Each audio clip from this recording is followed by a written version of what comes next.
Hi there, and welcome to the Skylight Books author reading series. If you'd like to learn more about us and our many upcoming author events, please visit skylightbooks.com, where you can browse our inventory, buy books, and join our Friends with Benefits Club. You can also follow us on Twitter, Tumblr, and Facebook. To speak to a real live bookseller like me, please call 323-660-1175. Thanks for your support, and enjoy. Which brings us to tonight's event. In Vanishing Twins, Dieterich meshes psychology, science, pop culture, art, architecture, Greek mythology, dance, and language to create a lucid, suspenseful portrait of a woman testing the limits and fluidities of love. It's by turns acutely insightful and keenly observed, a distilled work that mines so much from its minimalism. It's earned some wonderful praise. Essayist Chelsea Hodson writes, "These ideas, paired with her sharp, nimble sentences, made it impossible for me to put this book down. It's been called a stunning portrait of her marriage and her lifelong search for twinship, poignant and extremely hard to shake. A stunning and fascinating narrative that delivers a startlingly touching blow." Leah Dieterich's essays and short fiction have been published by BuzzFeed, Bomb Magazine, The Nervous Breakdown, and The Offing. She's the author of a book of thank you notes, Thanks, Thanks, Thanks, Thank Goodness for Everything. She lives in Portland, Oregon, and Los Angeles with her husband and daughter. Also joining us this evening, we've got Sarah Manguso. She's the author of 7 books, including 300 Arguments, Ongoingness, The Guardians, and 2 Kinds of Decay. Her work has been supported by a Guggenheim Fellowship and the Rome Prize. She lives in Los Angeles and currently teaches in the low residency MFA program at New England College. We're thrilled to have them with us this evening. Please join me in giving them a warm welcome.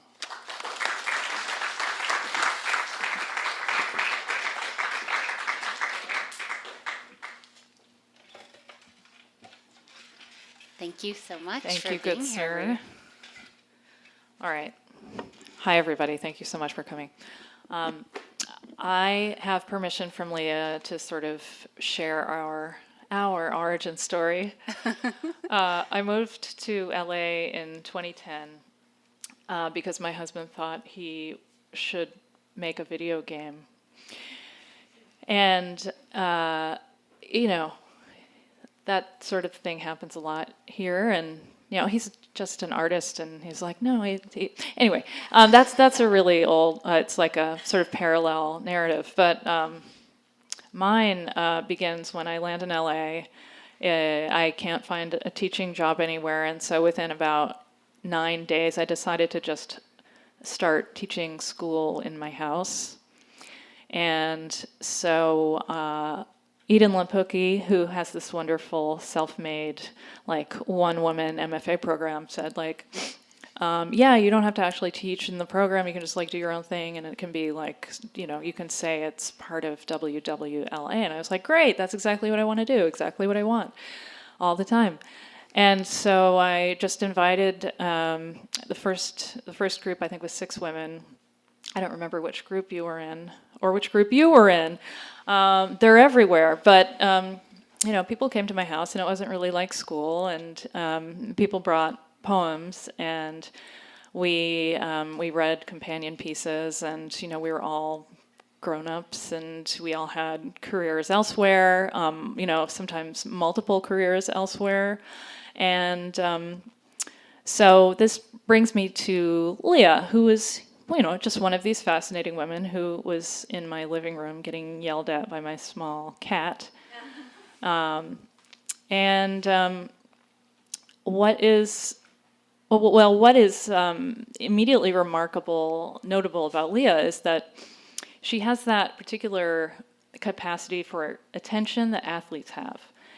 And I say this I've been dawdling along in this teaching career for 24 years now, at a lot of different places and a lot of different milieus. And my favorite students are very often athletes or former athletes, and by that I include dancers, of course.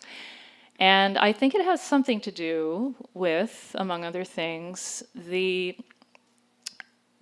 deep practice of translating instruction that may be given in language into something that's just not language. And it's this facility that other people just don't have. And even when I was teaching at NYU, everybody had this fabulous backstory and was from like Venezuela and Japan simultaneously, or, their dad was like an arms dealer. There was like one person at the table who, it just had total attention. I was like, oh my God, there's the athlete.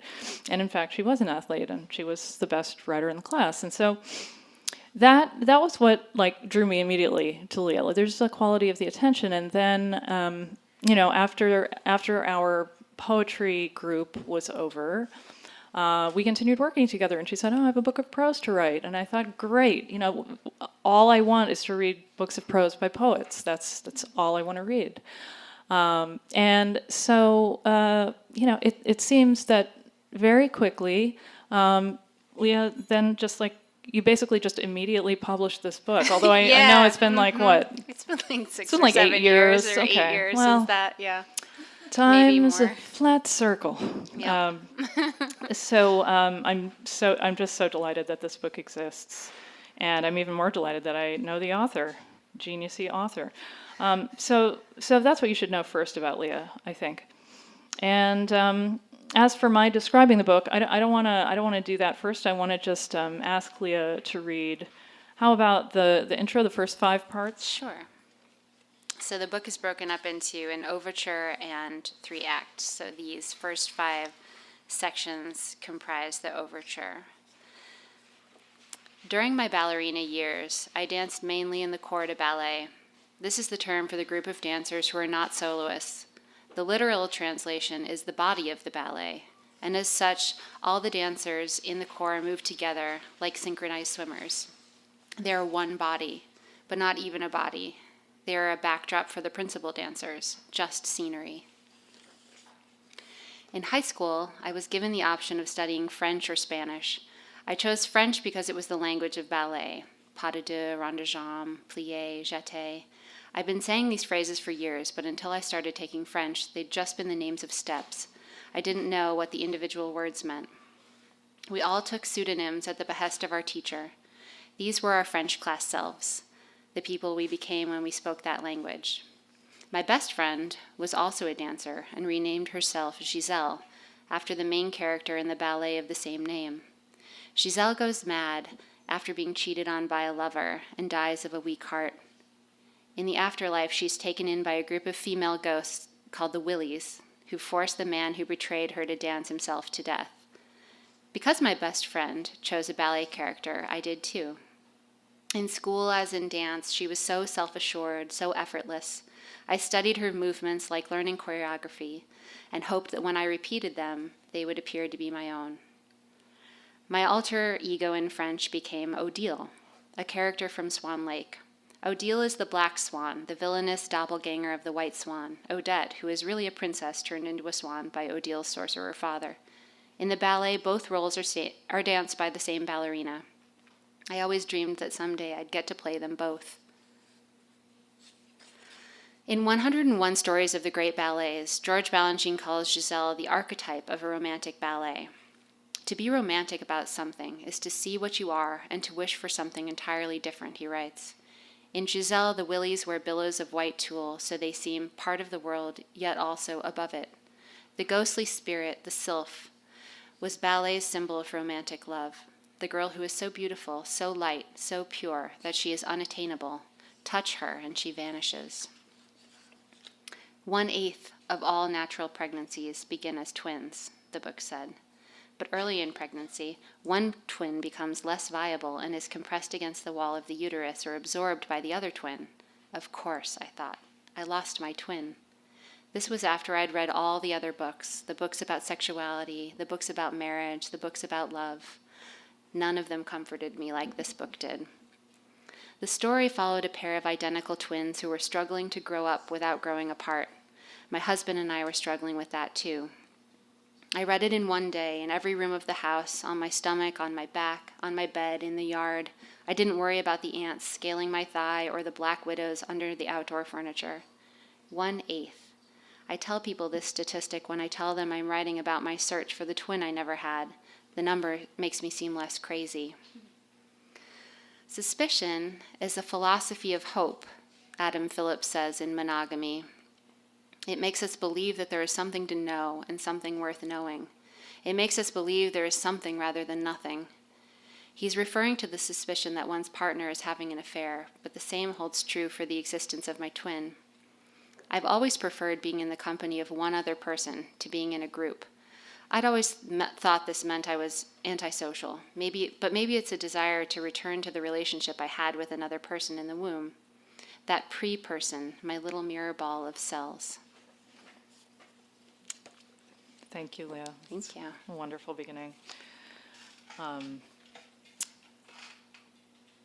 did you choose the form of the book, or how did it choose itself? I think it began just the way that I had the time to write, in that I was writing these little prose poems. You know, I thought I wanted to write poetry, like when I met you, and but my poems were always paragraphs, and so I was like, are they prose? Are they poems? So I was writing these little things, and slowly but surely they all kind of seemed like they were related to each other. And when I found the kind of lens of twins to use, then I started to be able to just generate more and more of these little diversions, or, you know, things that were related to love or twinship or relationships or marriage. And yeah, it kind of just came together in that way. I was hoping you would say that. Doesn't it seem magical? I mean, it's like so easy to write a book, obviously. Yeah. You just, I always prefer hearing a narrative like that to one that, you know, is effortful. I wrote my pages, and that's great. Okay, keep it magic. I also am curious, how did you know you were done with the book? You know, asking as somebody for whom books have kind of come together in a similar way, I frequently have a hard time knowing when it's done. Yeah, I think especially when you know, writing about your own life, it continues, mm-hmm. And so it was difficult to know where to stop. But I don't know. I think in the same way that a lot of times in any artistic pursuit, you have this sense that isn't intellectual, of just like, that's it. You know, it's just, it wasn't a conscious thing. I think I just knew that I had an image in my mind of like the last scene, and I always just kind of kept writing toward that. And then but was open to the idea that if I get to that point and it doesn't feel like that's the end, then I'll keep going. But it did, you know, really like very magically or satisfyingly. I was like, yeah, this still feels like the end. However, although like the architecture of that final scene was the same in the first draft as it is now, it was like infused with so much more detail and different detail that made it, I think, much more hopeful than it was when I first wrote it. So it feels very different, although it kind of like looks different if I just picture it in my mind. Yeah, that's not very helpful. Something else I definitely want to ask you about is another thing that makes you an unusual book writer, which is that you were or continue to be a person who works for an ad company, right, who generates lots of writing, you know, client-facing stuff, and it probably is asked to throw away a lot of writing. And so that relationship to the work, or to one's work, is very different from the relationship that many of my students who are, you know, at colleges and universities have to their work. And it's, I don't get a lot of people who sort of do client-facing writing and then come to, you know, poetry. Yeah. Can you talk about that? Yeah, I think it's a lot of what you're saying about, you know, I had this experience of being really used to people critiquing my work, even if it wasn't work that I cared as deeply about, you know, on a day-to-day basis, and just having to not be, to not take it too personally when they were like, no, that's stupid, whatever, you know, like really dismissive, like, nah. So when it came time to like engage people that I really cared, you know, about their opinion, I was much more willing to trust their edits, especially because I was used to this, concept of feedback and working. And if it was someone I had sought out to work with whose opinion I valued, I was like, yes, I should listen to that. Like, of course. So, and, the revision process. Yeah, I wasn't too precious about anything, No, I don't remember for you better being really or at worse, all. but yeah, all along the way. And I think when I got my editor at Soft Skull, and I realized that she understood really well, like the tone and like project of the book, every suggestion she made felt like, yeah, absolutely. And then I tried to hopefully fulfill That is the a blessed requests. thing. Never let her go. Yeah. What's something that you cut from the book that was unexpected or maybe difficult to leave? There was a lot of things. I think I mainly cut a lot. There's a lot of like outside texts that I bring in, like a Lover's Discourse, the Barth book, and Adam Phillips' Monogamy. But there was like a lot of other ones that were maybe extraneous. That there was Alison Bechdel's Are You My Mother, which is a book I am a huge fan of that I kind of wrote a bit about. There was like Breton's Nadia. There was like all these other outside influence and sources that I think, yeah, there was like too many, I think. I don't know. And that was, but in terms of like the narrative, there was much more that I added as time went on than like let go. And I think that was really the work that I needed to do the most. It was like letting go of some of the things that I was using as a crutch, maybe other people's thoughts, and relying more on like revealing my own experience and inner, thoughts as the narrator. So there was nothing that you miss or will miss? No. Oh, that's wonderful. Not really. Yeah, I believe you. I believe you because there's this quality of the book that I want to try to explain before I open the conversation a bit. One of the rare qualities of this book is that it doesn't have a lot of fear in it. And I don't mean to, promote it in this hackneyed way that we promote autobiographical writing by saying that it's brave or fearless. That's not what I mean. I mean that truly this narrator, this, self/narrator, is talking about things that are, all the stuff that's supposed to be so hard. It's personal, it's intimate, it's about sex. People masturbate in this book, FYI. There are intimacies that are very sexual, that take place at work, that take place between strangers, that take place between all the genders. And at no point did I feel any of it was being sold to me as like proof or like you're bona fides, that you're like brave or that you're like hardcore enough. It was just completely cleansed of that fear that it wasn't, I don't know, that sort of fear-based self-presentation that you just when you see. Does anyone know what I'm talking about? There's why don't if I could ask you to just read one more short section from the very beginning of Act 2, and I think it's just a couple of sections that I think will show you what I'm trying to articulate here. So like just the two sections. I sent my and then the morning of. Okay. So this is when I've moved with my husband to Los Angeles for him to go to graduate school, and I'm looking for a job. I sent my advertising portfolio to every agency in Los Angeles and had a couple of interviews. Eventually, I got the call I'd been waiting for. I had been chosen. I was the one they wanted. But as it turns out, I wasn't the one. I was one of the two.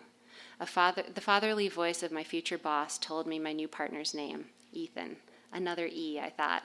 He'd done a few years at a big agency in New York, won some awards, then taken a job in San Francisco working for another prestigious firm.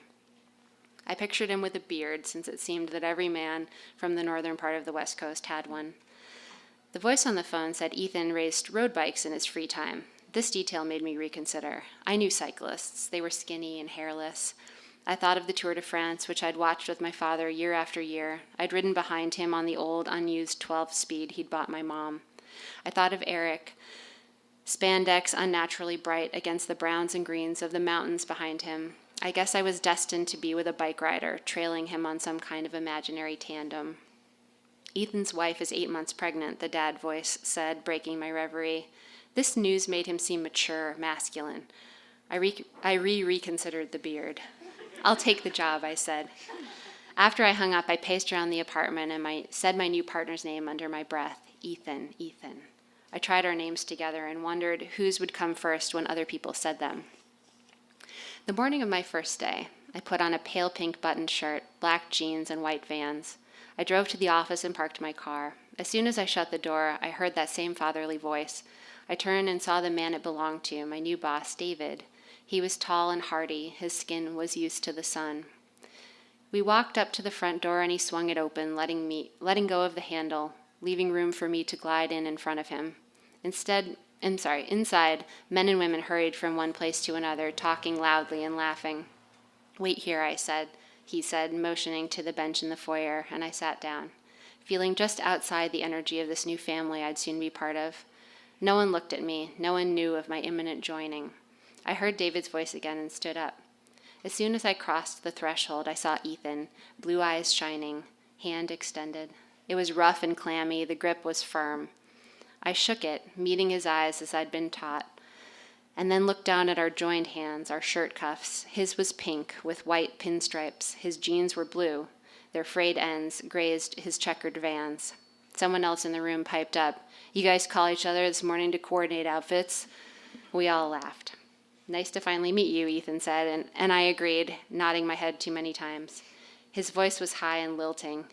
He's gay, I thought, but he has a wife. I was already hungry and wondered where we'd go for lunch. I wondered whether we liked the same food, the same music. Without having met them yet, I already felt different from everyone in the office. The girls all dressed up, the frat boys with backwards caps, the volume of their voices signaling their confidence. Even though I'd just met Ethan, I sensed there was something we shared, something that prompted my boss to put us together. I vowed to find out what it was. For me, the sexiest parts of the book are these duets with Ethan that happen mostly in Act 2. And when I say duets, I mean they sometimes their bodies touch, sometimes they shake hands occasionally. They never like hook up.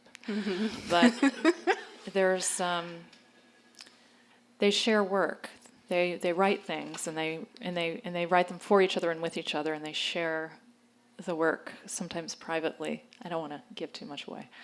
But there's such skill all through Act 2, as I so enjoy feeling as though everything that happens with the narrator and Ethan is foreplay or afterplay of some kind. It's like it's all just so hot. Thank you. But it's like this. It's like we I guess you talked about what the characters were wearing, but it was just shirts and jeans and Vans. It's a wonderful and peculiar quality, and that is like that is what I have to say to shill this book.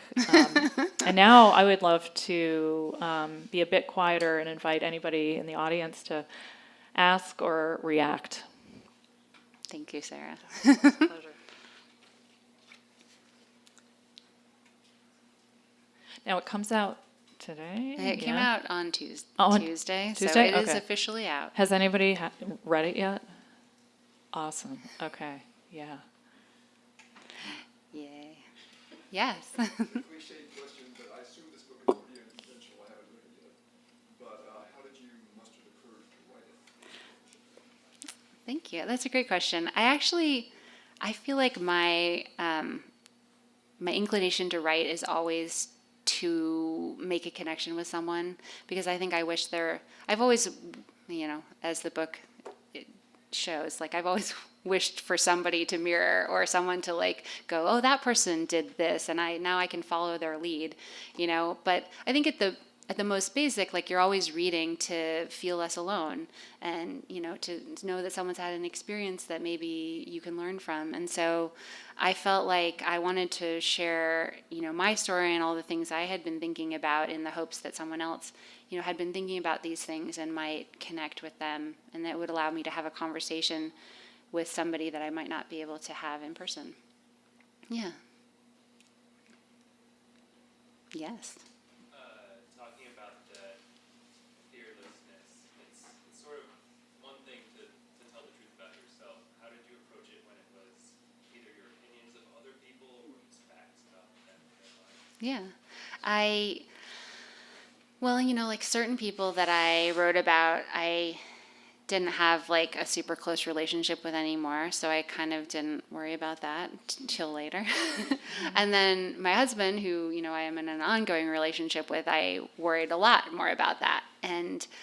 But at the same time, I kind of like talked about the themes that I wanted to explore with him in broad strokes, and then at the advice of my therapist, didn't show him anything that I was writing until I felt like I had a solid draft that really communicated everything I wanted to say, as opposed to doing it piecemeal.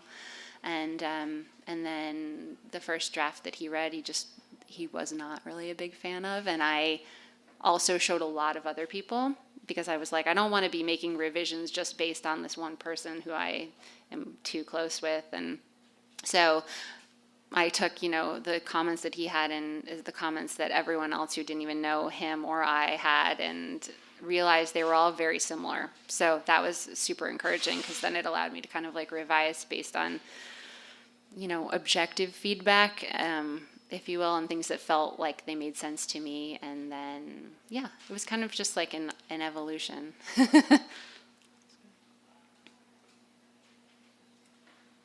Well, you're doing a lot of like engagement with other texts and stuff, Yeah.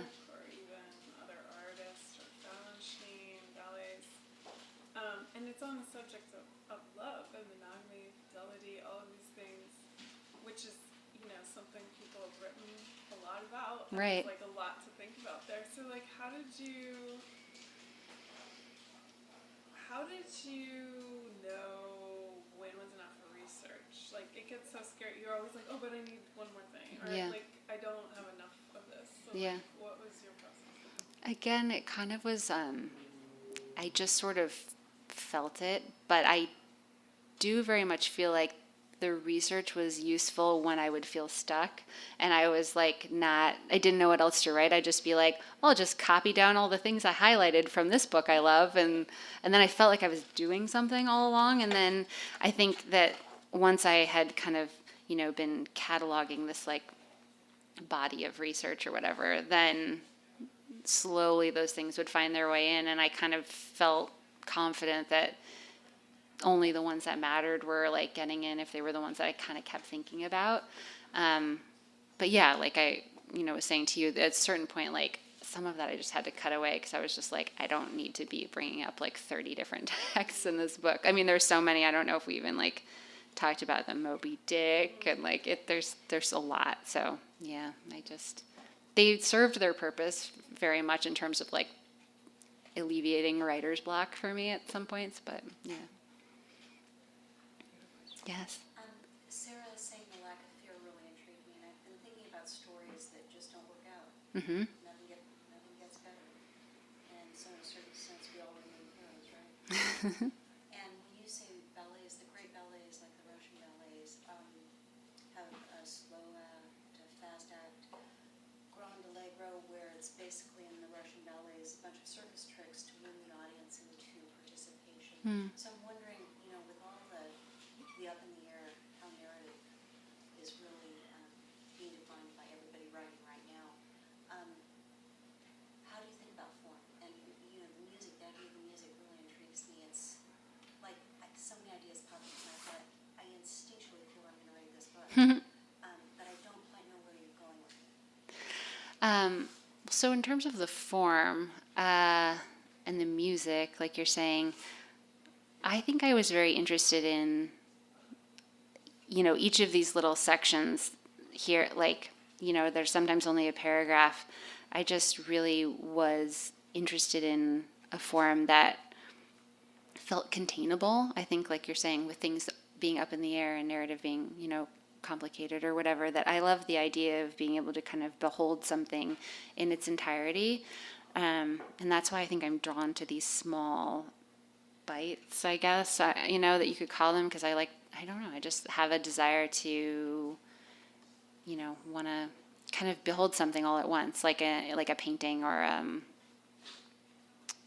like a piece of music or dance, I guess, where you're more of like a spectator. I don't know if that answers your question exactly. I'm gonna jump in here because I remember arguing with you about whether it should go into a 3-act form. And of course, yeah. my immediate reaction was, no, nothing should be in a 3-act form ever again. Yeah, right. It should be oceanic, Yeah, and yeah. every part of it should be able to just float amid all the other parts that are exactly as you were saying. Sometimes they have to be very short, or Right. sometimes they have to be, another way. Mm-hmm. And of course, it's now in 3 acts, and I love it very much. But there also is this. I'm using the word oceanic to mean just not vast, but like ocean-like. It contains everything. It's deep and it's capable. You don't know what it's hiding in there. And despite the framework of the 3 acts that we sort of introduced as being very important to the form, and it is, within the acts, you just get to drift in the ocean. Mm-hmm. It's really very thrilling. Thank you. Yes. I'm thinking about coupledom, and I'm thinking about how writing this book, of course, writing a book, you thought about unsettling or how unsettled coupledom is, and the expression of a vanishing twin, of course, is about self, these other selves, and how unmanageable that is. Do you think that coupledom is a way to link those inner selves, those many different forms of ourselves, the unrealized self, the self that overtakes us, the self that we want to be, those different selves? Do you think it makes it somehow manageable, more manageable, or less manageable? And I happen to know that you're a mother now, and I'm thinking also about that new coupledom that you now have to. Right. I think that I definitely, the person that I was when I was experiencing these events thought that the way to experience these like other potential selves was through coupling. And I think that's why I was like, well, I'm going to, I want to be in a relationship with this person and see what that makes me, and this other type of person and how that changes me. And so I still think there's something to that. But then I think that in the experience of that, I realized that maybe there was some sort of way that I needed to, or maybe in going through that, a settling of maybe the self that I am in this moment, and being more like happy with that or satisfied with that, and not wondering so much about the unexamined lives or selves, or thinking about them in other ways, like in writing, how could you write yourself into those unknowns as opposed to necessarily implicating someone else and their own, like personhood into that experiment. And yeah, I don't know. I think like my motherhood is too new to kind of reflect on it in the same way, because like these events are 8, 9, 10 years ago, and my daughter's 2, so we'll see. Throughout the book, there's moments of humor and levity in there that help with the pacing of the story. And I'm wondering, the book, there's a lot of intensity, so how did you go about approaching putting humor in there and thinking about that? I mean, I think that it was natural in that I was trying to accurately depict the moments, or the, kind of the overarching flow of the narrative. And there were these moments that stood out to me that were funny. although I don't know that they were funny, but like, things that seemed like there was a lightness, because I wanted to make sure I reflected that as well. There were so many other, like when you're writing a memoir, you have so much to like that you can't put in, obviously. And so yeah, I was just trying to make sure I accurately reflected my life of the moments that were, high, low, funny, serious, and all of that.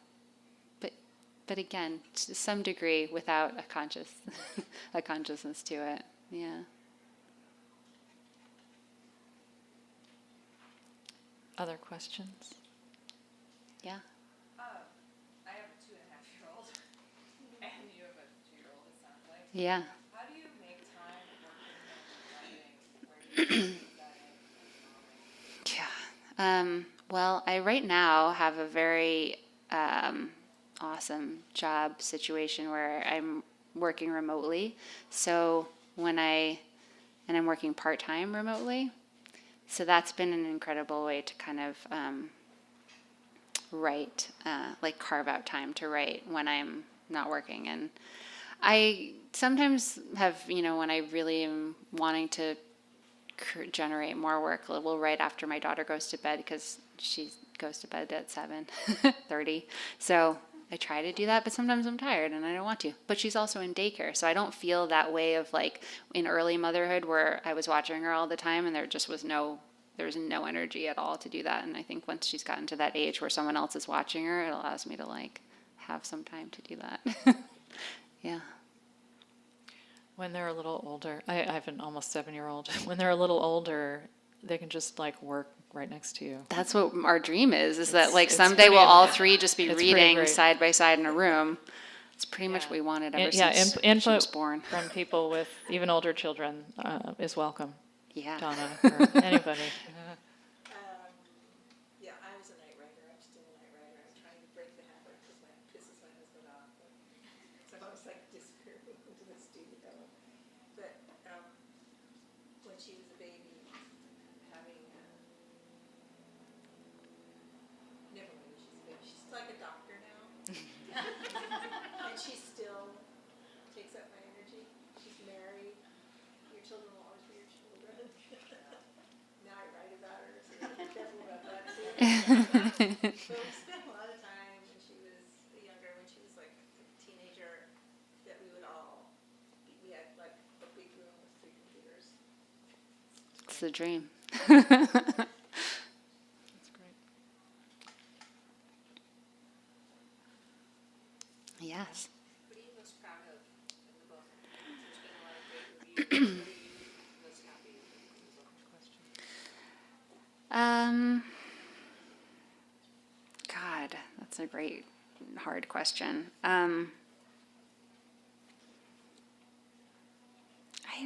The fact that I finished it, I think that's just such a lesson for me in finding something that I care enough about to stick with, which is probably also a great metaphor for a long-term relationship. And really being attentive to that and nurturing it, and then being able to hold it in your hand is that's really gratifying. Yeah. That was perfect. Thank you. Thank you guys all so much. I really appreciate it. All right. Thank you, guys. Yay. You've been listening to the Skylight Books author reading series. Don't forget, you can listen to this and all of our other great podcasts at skylightbooks.com. Thanks again for stopping by, and we hope to see you soon.